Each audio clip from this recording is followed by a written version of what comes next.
Hello. I thought today that I might take the time to give you my testimony.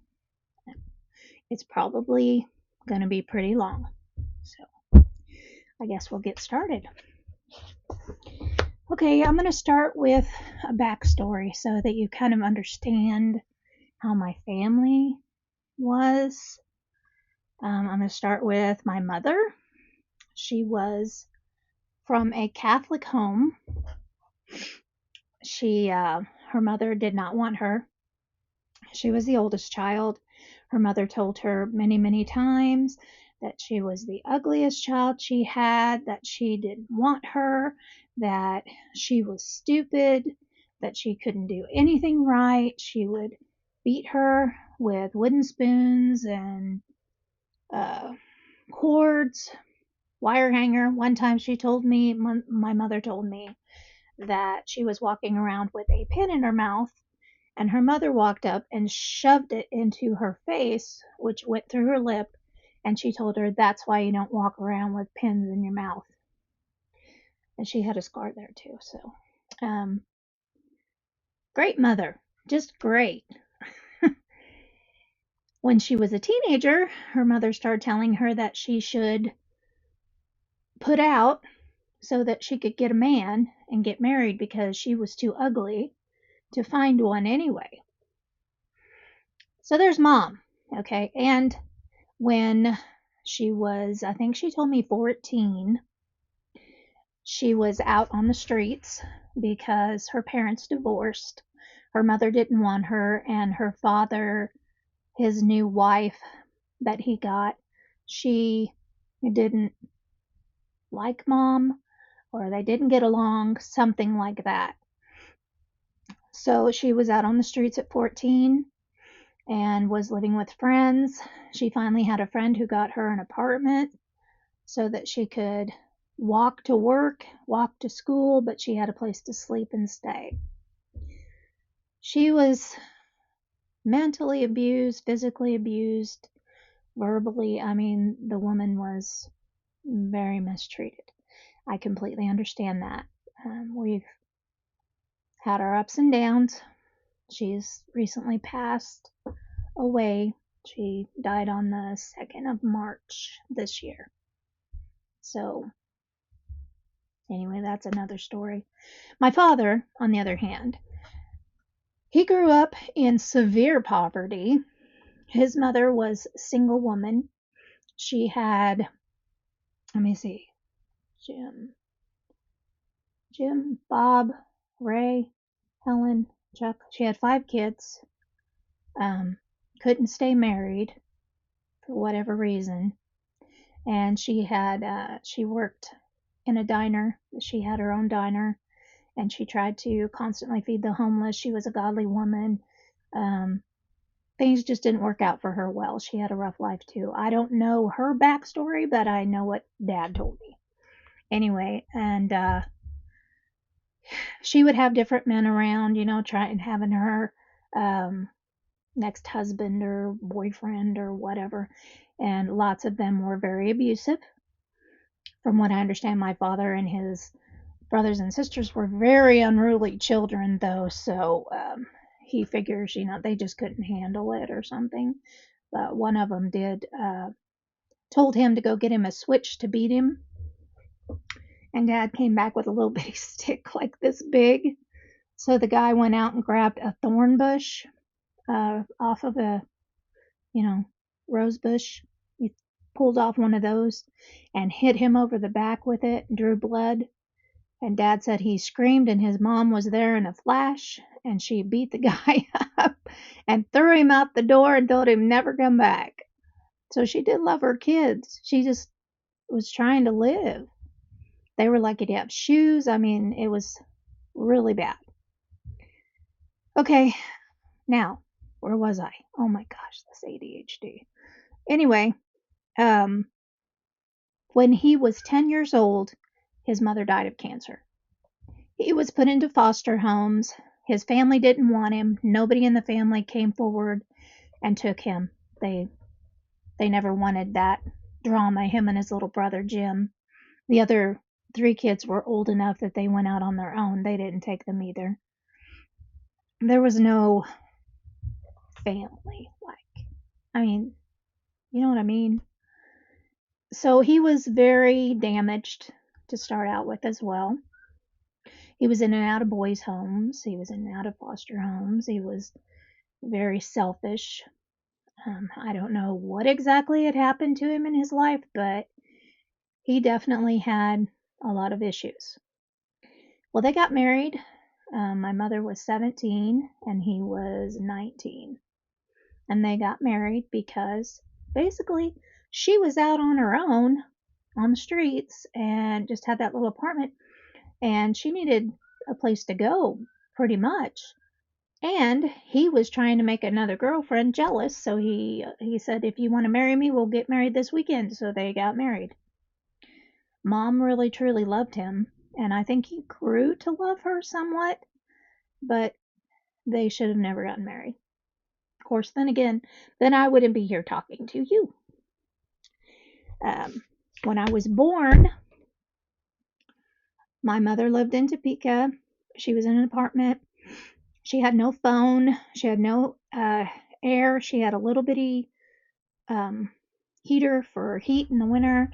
She had my sister, who was almost 2 and pregnant with me, in an upstairs apartment. Let me say that. And she had to go up and down those steps all the time. She had no car. She had nothing. And my father was cheating on her all the time. He was hardly ever home. He's a truck driver from the start, so that was his whole life. That's what he really cared about. When she went into labor, my father was leaving to go see his girlfriend, and she said, if you're not at the hospital when this child is born, don't think you're going to see it. So I was about 30 minutes of labor and I was out, and my dad had just barely made it in time to see me, and he was completely upset that I was a girl. He did not want a girl, he wanted a boy. And he blamed a lot of our lives upon the fact that we were girls, and he figured our mother would raise us. He didn't need to, he wanted a boy. So there was that. Okay. My childhood. Okay, first of all, I came from a non-Christian family. My mother was Catholic, was raised Catholic, but she was not Catholic because when she got married to my father, who was an atheist, he was not Catholic. So the Catholic Church said she wasn't part of it. I forget what that's called. Anyway, and we were considered bastard children. So she didn't like that, so she stopped going. And we never mentioned God in our home. We never talked about it. The only influence I had about God was my uncle, who was very Catholic, and my aunt. They were the younger ones, and they would take us to Catholic church with them all the time. And I absolutely hated that. I loved the fact that, they were so, I guess the ritualistic part of it was really cool to me because they were so, um, I'm not sure the words I want here, but I thought it was really neat that they would chant things. I mean, I thought it was kind of creepy, but it was neat that the priest was all dressed all in special garb, and everything was decorated beautifully for God. And it was amazing to me that they had that much love and recognition of him, I guess. But I hated being in the church because, one, you weren't allowed to talk. Two, you had to stand, sit, kneel, kneel, stand, kneel, sit, kneel, sit, stand. Anyway, if I said anything to anybody, I was getting the evil eye. I hated being there because, first of all, it was very long. I know it was over an hour. Of course, I was young, so maybe it wasn't, but it sure seemed like it was long. Anyway, my father, I asked him one time, if there was a God or what he thought about that. And he told me, that he believed there was something up there, but he did not believe that it was an all powerful God. My mother always told me in later years that we were all aliens, and this was actually hell on earth, was hell, and that we would all be taken back home and that kind of thing. Anyway, I used to watch my parents. Oh my gosh, they would fight. They would fight so horribly.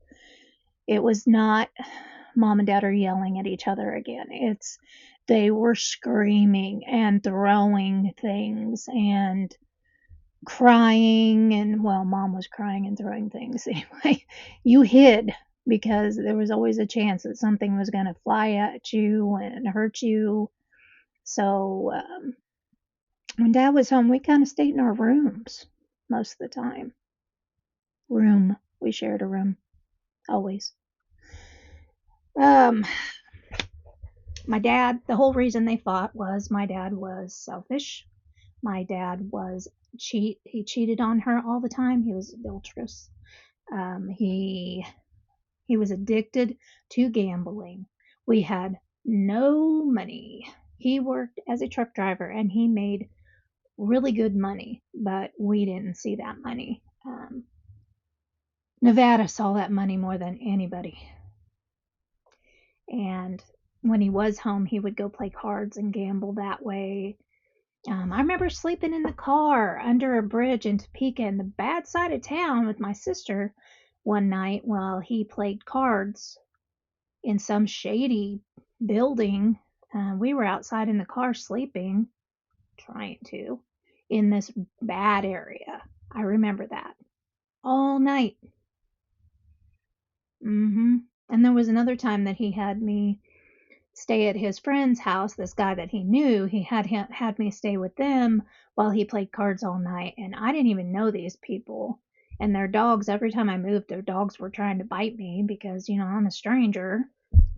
And then I come to find out later years that his daughter's child was actually his.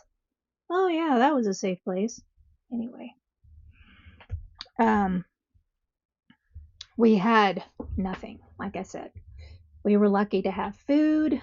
We were lucky to have, we had like Salvation Army type clothes, hand-me-downs and stuff like that.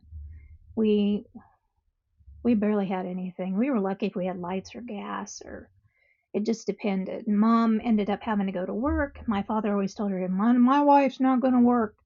And then she had to pay the bills or we were going to be on the street. So she went to work, and which made him even angrier. And then he really didn't give anything. I mean, barely any before, then nothing. And she started working, so my sister and I were alone all the time. We never had much. Anyway, let me move on. Okay. First of all, I want to tell you that I did not start out life very well anyway. When I was 3-4 years old, I can't exactly remember. My sister was 2 years older than me, so she was 5 or 6. Our uncle raped us. I remember a lot of it. The main thing I remember, which is really crazy, and I don't know why, but I remember the curtains in the room with the flower pattern they had. I can see that today. That was very traumatic for us. I became a shell. I sunk in. I didn't want people to talk to me. I was shy. I was very guarded, very scared. Didn't talk to anybody. If somebody came in a room and actually spoke to me, I wanted to shrivel up and die. I would have rather been under a rock somewhere than have somebody actually come and talk to me or anything. I didn't want any of that. My sister, on the other hand, she became violent and angry. And guess who her outlet was? That's right, me. Um, Mom was never home. Dad was never home. Mom was home in the evenings, but we'd get baths and go to bed kind of thing. So she just kind of took it out on me. And she used to beat me all the time. I remember one time she held me down and broke all my toes and a few of my fingers because she got mad. I don't really remember what it was. I think we were playing and somehow I hurt her and she got mad, and so that happened. Um, she was just so violent. Anything would set her off. And I remember hiding from her. I remember crying really hard and like hiding under a bed or in a closet under clothes or whatever to keep from her finding me. Yeah. And she told me all the time I was stupid. I was a wimp. I was a baby. I don't know. It was bad. Okay. Um, Let me see where I'm on my notes here. I had no friends. I'll tell you that one. I had no friends because of everything that had happened to me. I just didn't want anybody around me that much. I had a couple friends, but they didn't stay friends because I was weird and nobody liked me. They didn't treat me good at school. The only thing that my sister was so violent that everybody was afraid of her. So nobody messed with me because she would beat them up and she loved doing that stuff. So no problem.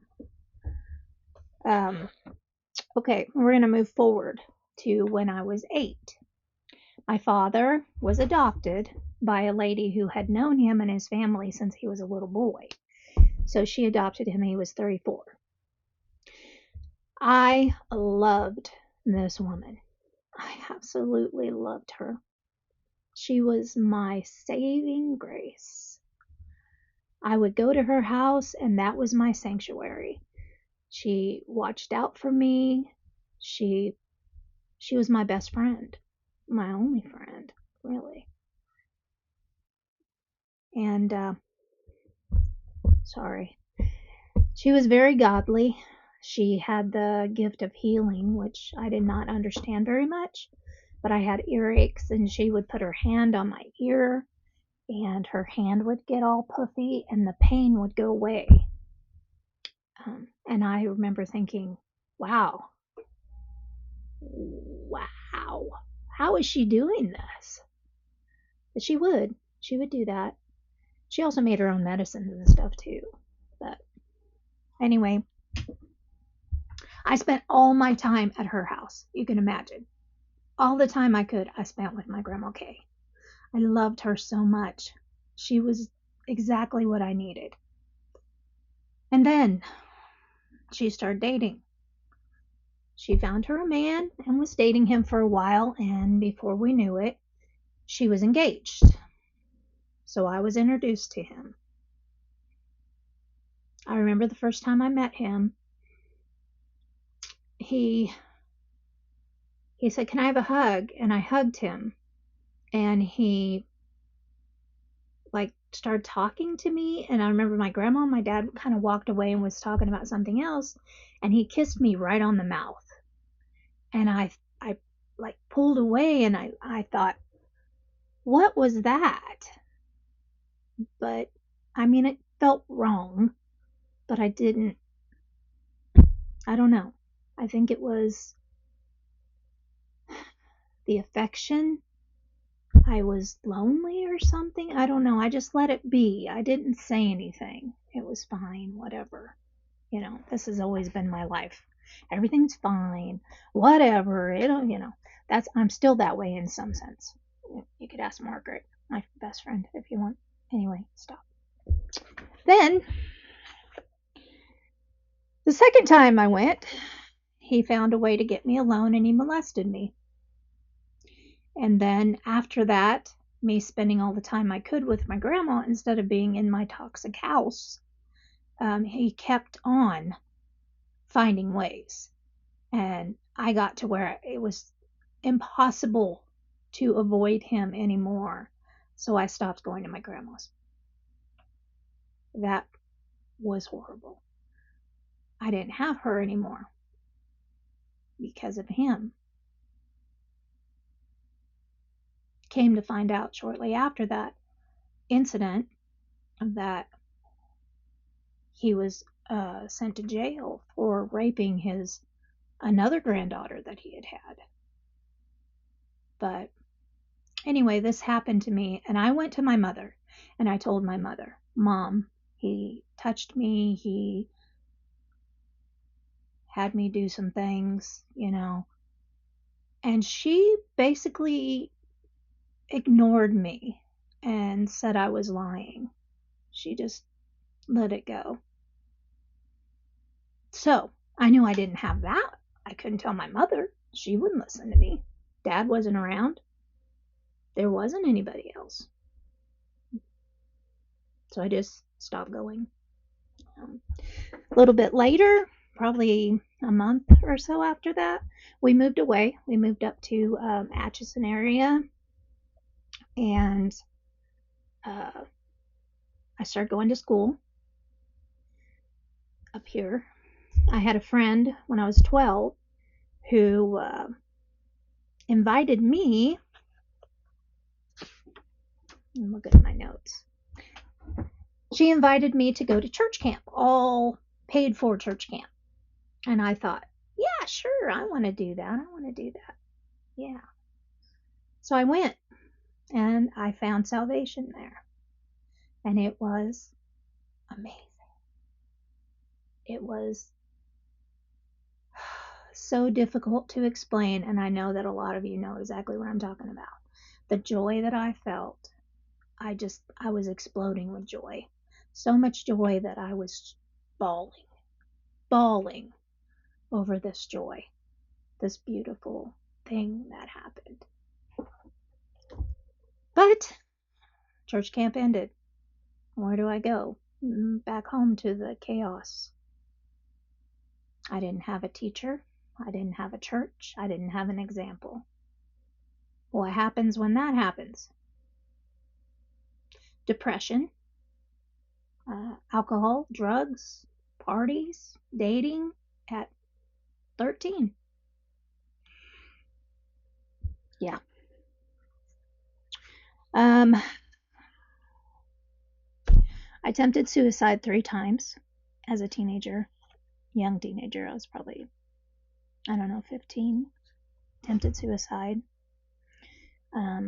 Telling you about that would make this a little bit longer.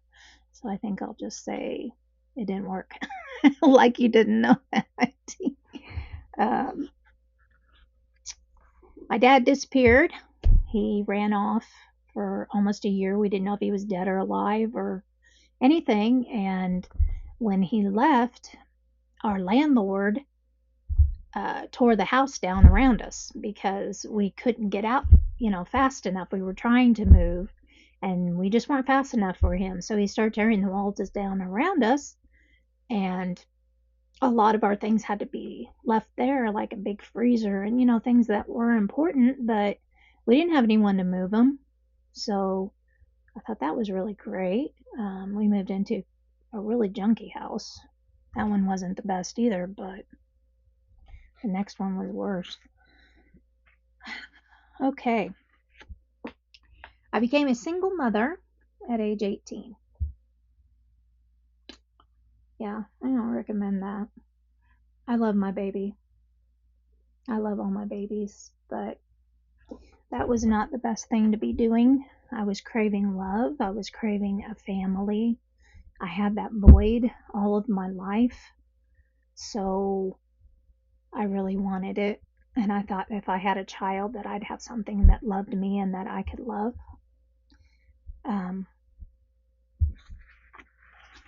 My sister was pregnant the same time I was. Isn't that funny? But she was married. She had just gotten married, and she was pregnant with her first child. So we had that time to bond, and we grew really close together at that time. 9 days before my daughter turned a year old, My sister died tragically in a car accident. She left 2 little boys behind. The oldest wasn't even 2 yet, and the youngest was 4 weeks old. She was still breastfeeding him, and it was very traumatic. My life turned upside down after that. I really dipped into the drugs and the alcohol then, because I was so alone. I mean, the one person in my life who had been through all of this stuff, pretty much. The one person that I relied on, the one person I could count on, and that I knew actually did love me, was gone. She was gone.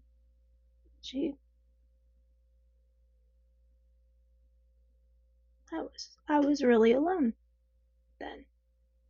So everything was really hard after that. Sorry. I had this hole in my heart, and I thought that I could fill it by having another child. How stupid is that, right? Well, I really thought I could fill that hole because there was just this gaping hole of loss in my heart. So at 20 years old, I had another baby. Not married, just had a child. What I was thinking. But I lived every day through a haze of depression for several years. Then things start getting better. I met my husband that I have now. He was very good to me. I'd never met a man that was so kind to me and actually loved me. And we got married pretty quickly.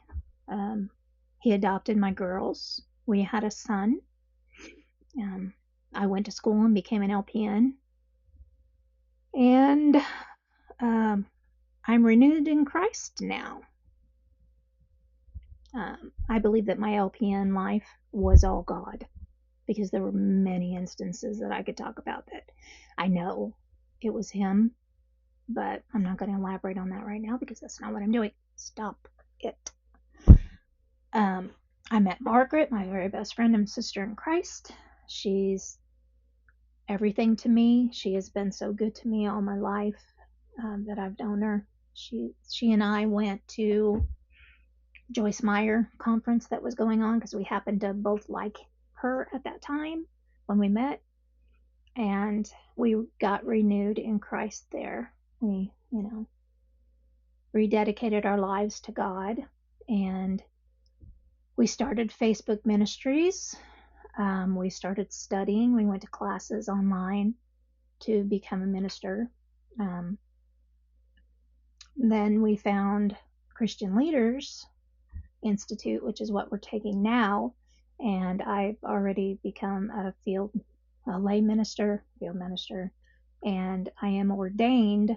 But the ordained I got because I had a woman who wanted me to marry her daughter, to give them, to be the officiant, and I didn't have the right license. Oh my goodness, I didn't have it. So I just went into one of those sites that you can just sign up and you got it. You pay the money, you get it, so that I could do that for them. Well, it didn't turn out that way, and that's not the way that I want my ministry certificate to be. I want it to be studies on everything that I need to know and how to handle things, and I want it to be in depth, and I want to actually be able to say, I studied for this. I am proud of getting this. And so that's what we're doing. I'm also trying to get life coach. God is very active in my life. He is everything to me, and He has been very good to us. I'm doing YouTube. I'm doing Facebook. I'm doing TikTok. I'm writing a book. I am continuing my studies. So I am super busy, but I love it. God is good. He never left me. He always had a plan, and He does for you too. But that's a little bit about me. That's a lot about me. Thanks for listening, and I'm sure I'll be taping again soon. Bye.